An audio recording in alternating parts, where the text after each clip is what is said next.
Welcome to the Leadership Table. I am so excited today to have my brother, Chris Reyes, and my wife, Danielle Reyes, with us. We're going to have a very powerful conversation on leadership, especially something that my brother loves talking about, which is the grind. So you're going to hear all about the grind today. So I'm super excited. Just to introduce you, my brother Chris Reyes is was a tremendous athlete, is the owner of Athlete Player Development, and I'm going to hand it over to him to kind of just share a little bit about his background before we jump into a conversation. Thanks for having me on, guys. Yeah, my pleasure. I am a current Staten Island resident, brother-in-law of Danielle, brother of Chad. Brother. And before I go into what I want to talk about, I think it's important that we understand how grateful I am for you guys, right? Let's start there. A little background of me. I played high school baseball at Conville High School. I played at Brookdale Community College for 2 years, and then the College of Staten Island. I went on for 4 years to coach at Long Island University in Brooklyn, Division I baseball school. I made a decision at that point to make a bigger impact with kids. I decided to leave LIU and start Athlete Player Development, which you guys have been extremely instrumental to me, and I'm very grateful for that. It's been 18 years now of Athlete Player Development. Yeah. And I remember when it first started. Yeah, and you guys are very instrumental parts, so I'm very thankful. Oh, we're grateful for you. We're grateful for you and what you do with the kids, to be honest with you. Yeah. I know your heart. Yeah. I want to just take it back for a moment. Sure. Could you even take it back to when you played Sure. and how good you were, and then the things that you now want to instill in the kids for some of the failures? Yeah, so the thing that I've pointed out to myself is that I actually wasn't that good. I thought I was really good, but in the grand scheme of things, when I travel around the country and I travel around the world, it's a very humbling thing because I was touted as a better player in the area. But when I look at it and I take a bird's eye view, I actually wasn't that good, right? I wasn't that good. And if you look at my career, right, it tells you that, right? I was good for the Northeast. I was good for New York City. I was good into, the bottom of Maryland. But when it was all put into the grand scheme of the big picture, I was not that good, right? And that's a big part of my message that I tell kids is like, you may think you're really good in your area, but when you get up against the big dogs in California or a kid from Puerto Rico or Dominican Republic, that is the thing that humbles you. Right. Because it puts it into perspective, if that makes sense, That's right? good. Oh, that was so good. Yeah. So maybe you can share the difference between the good and the great players. Yeah. And what do you see as the difference? And then I want to go into that topic on the grind. Sure. Definitely want to spend some time there. So I was around a very influential person who some people may know who's watching, Jason Marquis. I had met Jason, who was a 15-year major leaguer. When I was 14, I had the ability to be around Jason every single day almost when I was younger. And Jason was considered crazy, right? But I knew that I had a little bit of that crazy in me as well. So I really got attracted. Bring that up. Yeah, I got really attracted to Jason. Not only just him as a person, but more of his ability to focus on a mission. And growing up in Staten Island, playing in the major leagues for 15 years is unheard of. There's no such thing other than Jason, even in New York City. And I watched him growing up, and I tried to emulate exactly what he was doing, but he was operating at such a high level, it was almost impossible, right? But I did have those people in my circle that allowed me to have a compass, like a North Star, when it came to athletics. I didn't even come close to what he did, but it was very influential to have that person in my life. But I do want to point out one thing. Your high school team went undefeated. We did. His didn't. I'm gonna send him that clip just so you guys know, because we go back and forth a little bit about that. And Greg Belson and his whole circle of friends, but I just needed some clarity as we jump into this grind conversation. But I think to go back to the question and the topic, I think a lot of the time kids think they're better than they are, and you need that North Star. It could be a person, it could be a mission, it can be a purpose of why you get up. Right. Sometimes we think we're really good or hitting the mark, and we're not even close. Which is going to then get us into the whole concept of the grind and how it gets kind of put to the forefront of things, and we're almost proud of it. And I watched Jason. I watched major leaguers that lived in New York City. I was around them as a 15-year-old kid, and it wasn't a grind. It was a very strategic, game plan set in place by these people that had a lot to do with not only working hard, but working strategic, working with the right people for the right amount of time in the right direction. So I don't know if you guys want to go a little bit into that, but I think that's extremely important when it comes to life and business. Yeah, I think to your point, a lot of people, even in business and leadership, they think they're better than they are. Like if you look at like your local community, well, you may be a big fish in a small pond, but when you start getting outside your local community and you now move into the national and then a global stage, it changes everything because like I've seen it in our local Staten Island community, and then I've seen it when we now have started doing things nationally and globally. The mindset and the way people do things is so different. And you can see the difference. There's a distinct difference between a local leadership mindset and a global leadership mindset. And I think that's kind of what you're talking about when you talk about the kids. Like they're playing sports and they're in their local community. They're at their local little league, their travel team. They're an all-star. They're, everyone has, local newspapers playing, looking at all the things that they're doing. But when you put them in a bigger stage with bigger players, I guess talk to that. How do you help a youth change their mindset from being a local to now a national mindset?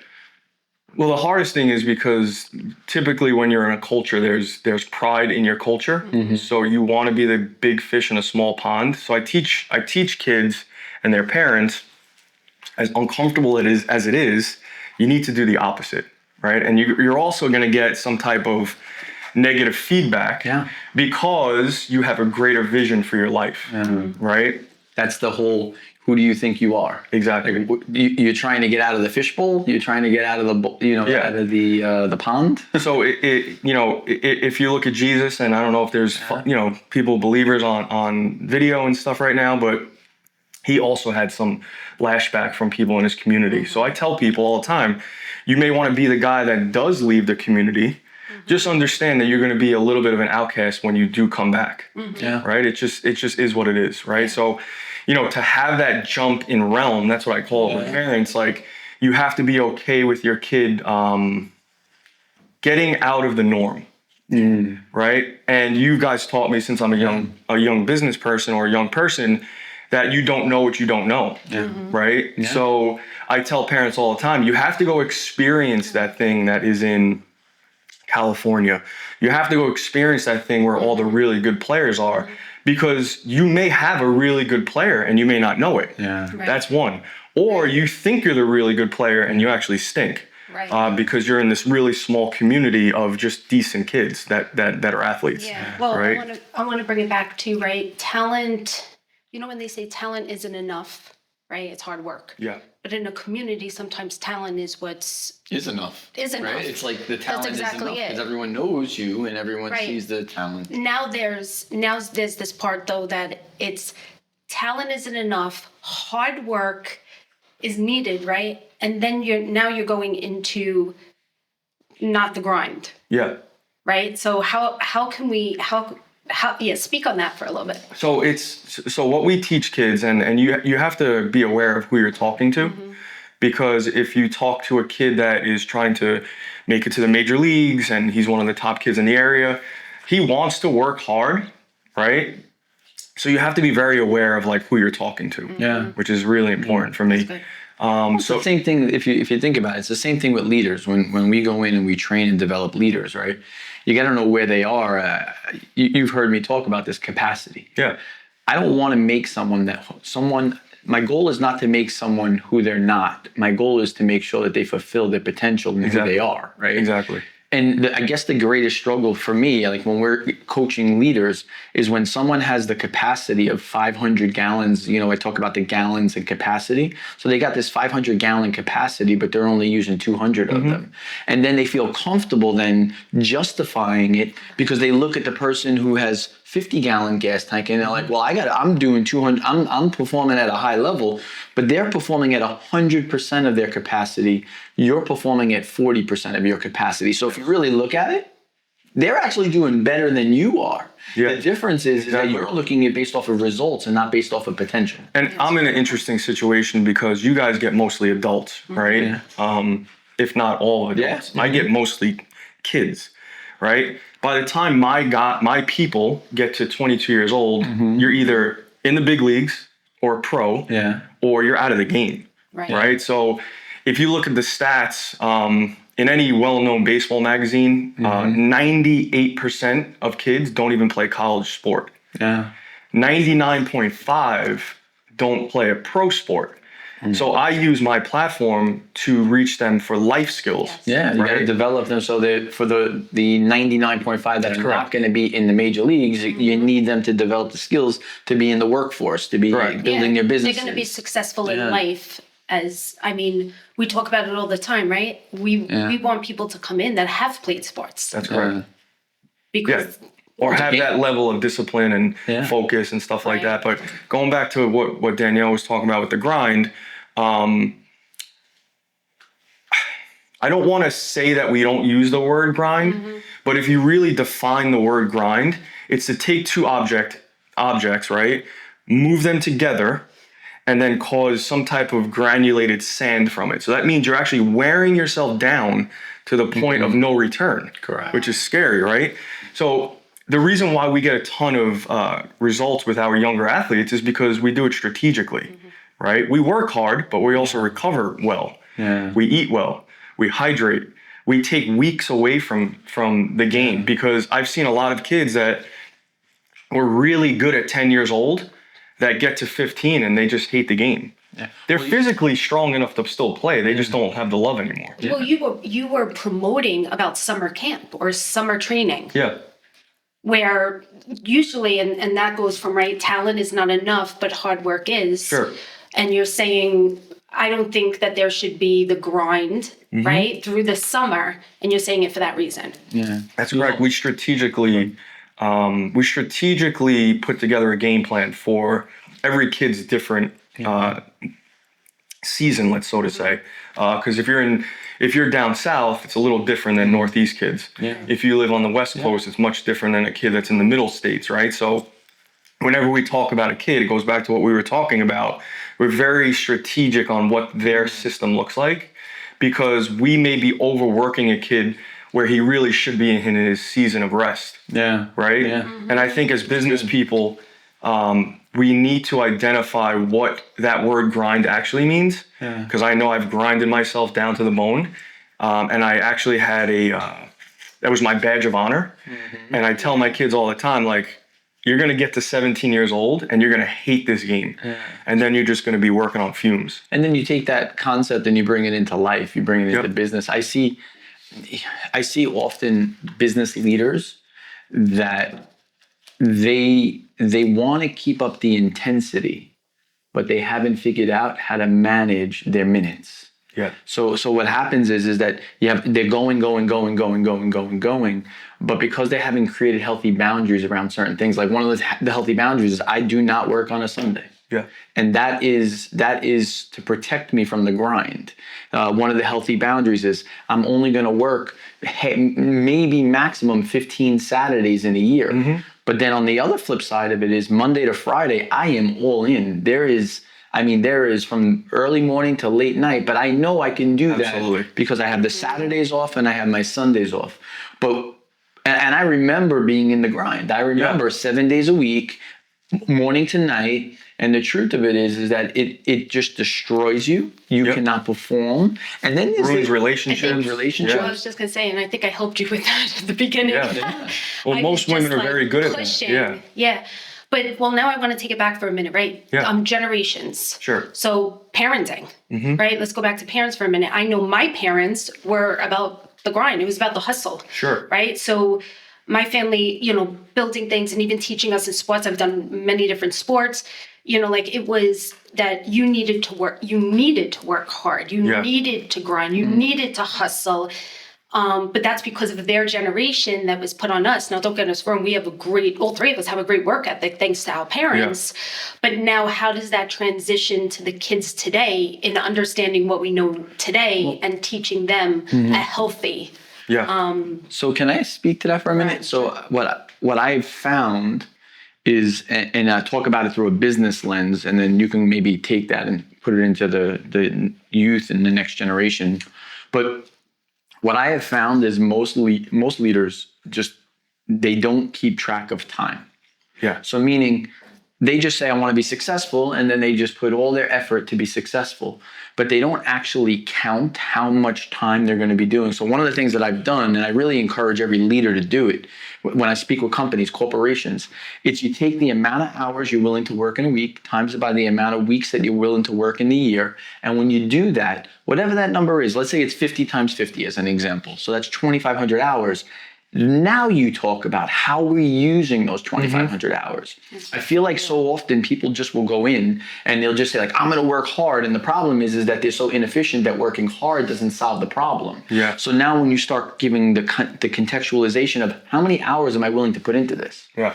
And then how do I maximize those hours to get the greatest return? And I think that's what you're kind of saying with the kids is they don't have to be working all day long, but they got to calculate how many hours a week am I putting into developing myself and growing and putting the hard work in. It doesn't have to be 24/7, but it has to be intentional. Yeah, and I think, and what I try to do my best at is help kids find their purpose before they get to the work world, right? Because, and I can't speak for women here, but I can speak for men. What happens is when a man gets to the work world and he hasn't found his purpose yet, he relies on money to bring the confidence. Yeah. Right? Which we've all been there, right? Well, they're supposed to be the provider. Right. So, they So lead with you money. put money at the forefront of what your purpose is when if you read the Bible and you read any really influential book about creating leadership or men or just leaders in general, the money is not that. It's actually helping people. It's number 4 or 5 on the line. Yeah. It's a so byproduct. I know I put money at the forefront for a very long time and I got very minimal growth, right? My cup was never really filled to the top. It was like here, and I thought I was filled, but I wasn't, right? So I try to teach kids that it could be money, it can be attention, it could be social media, it could be an array of different things. You need to find purpose to fill the cup first, right? Yeah. And I know a lot of businessmen that don't do that. Yeah. I consider myself a businessman that helps kids, with their future. But if you filled your cup, if you're trying to fill your cup with money, right, you're gonna miss the mark. Yeah. You're gonna miss the mark. You're wanna gonna speak to that. miss life. Yes. Because it's way more And then than you're that. gonna have to grind and chase the rabbit down the rabbit hole like we've all done. Money, and you said something, I want to make sure that it was heard, but money is a tool. That's right. Yeah. And that's very important. And people could get in a rat race of just accumulating as much as they can. Yeah, and it's meant to be. And then given it out. turns into the grind, right? And then the Because we're grind turns into a breakdown. That's right. And then the breakdown turns into many other issues. Getting sick and not having good relationships and chasing things and So I want to put some data behind what you just said. Yeah. So there was a book called Good to Great by Jim Collins. It's a very wide known business book. And in the book, Jim and his research team, what they did is they looked at organizations and companies, right, that really focused on profit. And they went back to S&P companies. So they looked at the S&P, the Standard & Poor's 500 companies, and then they compared them to these good to great companies. And they did it over a 10-year period of time and a 15-year period of time. Then, and I can give you all the details and all the numbers, but in essence, it was about 3 times the growth, the good to great companies compared to the S&P. Same thing goes for sports. Right? Now, but watch the next part of it. So S&P had 110% growth. The good to great companies had 330% growth. So you had 3 times the growth. But then there was another book that they basically analyzed and said, okay, what was the good to great companies? What did they do? And what the good to great companies did is they had a great leader. Where the S&P companies really were just profit driven, quarter to quarter, driving profit. But these other companies, the firms of endearment companies, what they did, and it comes to your point, they led with purpose, vision, and values and adding value to all the stakeholders that are involved. And their results was 15 to 17 times. So it was 1,500 to 1,700 times more than the S&P. And the purpose being is they were more profitable, but their drive was profit was the byproduct of adding value to stakeholders, adding value to their team members, actually enjoying coming to work. Correct. Maybe staying an hour later, not worrying about checking out and clocking out. Correct. Yeah. Yep. I see the same. That proved like those studies and those books proved what you're saying and translated it into the business. And it's the same thing with sports. If you look at, I like to talk about baseball because that's my thing. But if you look at the most successful baseball organizations, these guys like to come to work. Yeah, you got a Period. great culture. People want to be there. Right. I also know organizations, college, pro, high school, that these guys hate coming to work. Yeah. And those are the guys that are on the lower end of all the rankings, on the lower end of their conference, right? The coach, the leader, didn't create that culture. That doesn't mean you're going to automatically win. Yeah. But that's where you have to start building the correct cultures. Like your guys need to want to come to practice. They need to want to work. They need to love it. They need to be working for something bigger than just themselves. Yeah. You know, and you see that. Paycheck is just not especially with this younger generation, a paycheck is just not enough. They don't care. They don't even care. They do not care. It's like, well, I don't care about the paycheck. They don't care. It's I'm gonna actually, drive Uber. That's right. That's right. it's actually more about the purpose. Yeah. And back then it wasn't. Like Yeah. I never even heard that. That's like, right. My purpose. I'm like, it was just, what are you going to do to be able to be successful? I personally have 2 or 3 staff members of mine that I trained that did get the city job. They're teachers. They did it for 1 year and they quit. Yeah. That would have never happened when we were younger. No. They would have stuck it out. You got to grind it out. This guy's like, my mental state is not healthy and I need to get out. And I'm getting out because I need to protect my heart, my brain, where my spirit is. Yeah. He got out. He's now doing this baseball thing full time and he loves it. Gets up every day with a smile on his face, loves it. And I could feel the difference. It's no longer a part-time thing, right? I tell people all the time, you can't be a part-time expert. There's no such thing. You're either in it or you're not. Yep. And I see that in the leadership space, right? You have people who, they see that there's an opportunity because the leadership coaching business is growing so quickly. Sure. So they're looking at it and they're like, there's an opportunity. My friend, you don't teach what you know, you reproduce who you are. That's right. So if you're not a good leader, if you haven't practiced, it's too late to show up. And I actually, when I And see if you it, do show up part-time, we're going to eat you up and spit you out. Like I want you to be part-time. like I look at it now and I say, when we're coming up against other companies and I see who they're like, let's say we're presenting to another company and I see what who's coming up against them, right? Or who we're coming up against. I look and I'm like, they know leadership, Yeah. but they don't live it. That's right. And They don't live it. They haven't built anything. I actually preach that to my kids, like pay attention to the lifestyle of the kids that you're going up against, right? If you do this lifestyle adjustment, you're going to be eating better, sleeping better, better communication, better everything. And then now when you look across that other dugout, those guys are going to be drained. They've been eating terrible food, not sleeping, playing video games all day long. You look across, you've already beat them. Now we just have to play the game. You just hit something so powerful because, our nieces and nephews, they say this all the time. They come to Uncle Chad and Auntie Dee's house and they're like, you guys don't have a TV? Yeah. No, I don't have a TV. You know why I don't have a TV? Because I've captured back thousands of hours, then you can't compete against me. That's right. Because while you're watching TV, I'm reading a book. While you're Sleeping. watching TV, I'm Yes. sleeping. Hydrating. While you're watching TV, I'm in the sauna. While you're watching TV, I'm reading a word with my wife. While you're watching TV, I'm using my time well. Yeah. And it's been like 15 years 15 now. years. If you do that, the average person watches TV 4 hours a day.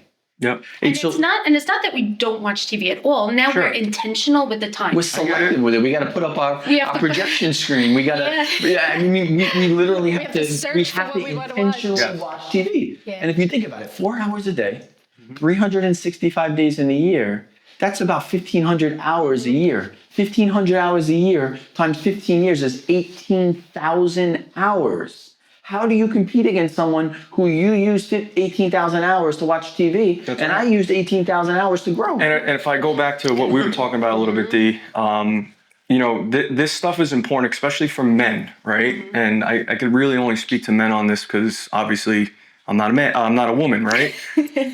And I think it's extremely important that men understand how important the recovery is, Yeah. right? I've had some friends in the past year, 40, 50 years old die Yeah. because of overuse of their organs, right? And I say that because they didn't sleep well. Right. They ate poorly, constantly drinking alcohol. A lot of stress. A lot of, and All the things add up. Yeah. past stress, and then they labeled it as being a good dad or being a good businessman. That's a good point. Where that's not No, right, it was because actually being lack of intentionality. That's correct. That was dressed up. you're actually giving your people only 30% of you, where being a good steward of your time and effort and money and spirit, you would give them 100, right? And I think our culture needs that because I think we just need to take a step back sometimes and just sit on the couch, go for a walk, listen to the bird, actually hear the birds when you're walking by, right? Yeah. Agreed. That's a very simple way of just being in the moment. Like, I know you're walking, right? And you're with your wife, but do you actually hear the birds? I remember a book that Right? we were reading many years ago, and it said when you take a shower, actually feel the water drops. Right. Because most people are in the shower, their mind somewhere else, their body's there, and Right. they're not even present to what they're actually doing. Yeah, and I know I actually you do that with even brushing your teeth. Sure. I mean, there's the little things. Well, that's that you because we don't got that new realize. toothbrush, and it's Well, yeah, it's a unreal. lot. and it sings to you. It's like an experience every day. Yeah, but it's true, and I want to take it back to the dad comment, right? Yeah. The dad or the mom comment, and the reason for that though is yes, those things, and I'm going to say it's generational because it is in the past. I would but, love to like, go deeper into that because it those- definitely is. Yeah, I 'cause agree. those things like, oh yes, made me a good dad, made me a good mom. But what about reversing that and saying I took care of my health Right. to be a good dad? I can't to be a speak good on mom? being a good dad or a mom because I'm not a dad or a mom, Right. But I can speak on being, trying to be a good human, right? And I've done the grind. You guys watch me Yeah. on an airplane, come home, drive 8 hours, come back home, get on another airplane, and then create a business and. Family functions, you were like, Yeah, I was, and that went on my whole life, right? I would miss communions and weddings, and it'll always be like that. But the thing that I changed was I'm deliberately putting time in my schedule now, right? And you guys helped me with that. It used to be 7 days a week, from 6 a.m. in the gym to 10 o'clock at night, and then try to build a business after I get on an airplane, that I currently do now, and it didn't work. Yeah. It was very limited. Yeah. So I think it's really important. I keep saying this because I'm hoping to help men, specifically to do that. Put time in your calendar to actually, I don't know, go for a run on the beach. Yeah. Go listen to the birds. Sit there. If you're not a big pray guy, just sit, right? Little things like that. can Mine really is the sauna time. Yeah, exactly. Mine is the sauna time in there. Hey, can you, before we wrap up, we probably have maybe 5 more minutes or 3 more minutes. Could you just share quickly 2 things? One, the importance of sleep. Yeah. Because I think we're in a sleep-deprived generation and world. And then secondly, just your biggest takeaway that you'd want everyone to really take away from what you shared today. Well, actually, with your biggest takeaway, if you can incorporate the difference that you do as a coach than what you experienced when Yeah. you were you were coaching? So the two things I do want to start with is sleep and nutrition, right? So sleeping is extremely important. That's God's natural way of healing. Yeah. You actually repair cells. Your mind is at rest. If you get into a deep REM sleep, you could actually create more growth hormone. So if you're a man and you're struggling with many different things, muscular stuff, and you want to get stronger and whatever the case may be, you'll actually produce more growth hormone, which can be a very positive thing as you get older. The nutritional piece is what you do first thing in the morning, right? And I've been doing a lot of research on this, like, because I get to travel a lot, I get to be in a lot of different cities, and I noticed that a lot of men, the first thing they do right in the morning is they eat a very high sugar-based meal, which is probably the worst thing you can do if you want to be productive. I see them walking into Starbucks, they get a donut, they get the maca chatti lotto, Maca chatti lotto. whatever they call it. Maca chatti lotto. That's how You want that? You want to take whatever they call that with caramel and 2 pumps of sugar. Like, that's literally the worst thing you can do for your metabolism. It spikes insulin. Wow. And you actually turn, and I'm saying this humbly, but you actually immediately turn yourself into a loser. Right? And I don't Say it. I think you should repeat that again. I don't say that. I'm not saying that to hurt anyone's feelings. Yeah. But you immediately, when your insulin level goes up, your body is on defense. You're now not in warrior mode. You're actually in like scared mode. Yeah. Your body thinks The sugar does that. Yeah. So just be aware of that. Those are the two things I wanted to talk about with like nutrition and sleep. I think it's important. Well, nephew Mateo. Yeah. He repeats over and over. He's into health, Sure. right? Very much so because of you, and also because of your brothers, Mark. Chad and I are recovering junk eaters, as Chris has been calling us out. They're getting better. They're getting better. A lot better. But he does. He has the high level protein every single morning. He's been a high athlete, and now he's into health and fitness. Yeah, it's a cheat code, to be honest with you. As a man, for a woman, it's the similar benefits. A little different that I can't really get too deep into, but we're wired differently. From a man's perspective, if you were to wake up, and I know there's a lot of like winners that listen to this and competitive people, if you were to wake up and have a black coffee with some type of protein, you will literally be in a much better situation to win. Coffee and avocado. Yeah, that's it. If you do that one simple thing and sleep better, Chad's morning. and sleep better, you will literally be more productive. You'll be able to communicate better. You'll be in the moment better. Well, one of the things that I've recognized is, even though the intensity of the calendar, the one thing I tell Danielle I never miss, once in a blue moon, I won't get my 7 or 8 hours. Huge. But every single night I get my sleep. And then on the weekends, I use my weekends as recovery time. So I'll get 9 hours of sleep, 10 hours of sleep. And I can't speak for every woman, but I do know that it is harder for women to actually get, and I believe we're actually supposed to get more rest. Yes. If I know the studies than men too, because of the way that we operate. But it is harder. Those two things alone, because I know you obviously have a lot of business people on this podcast.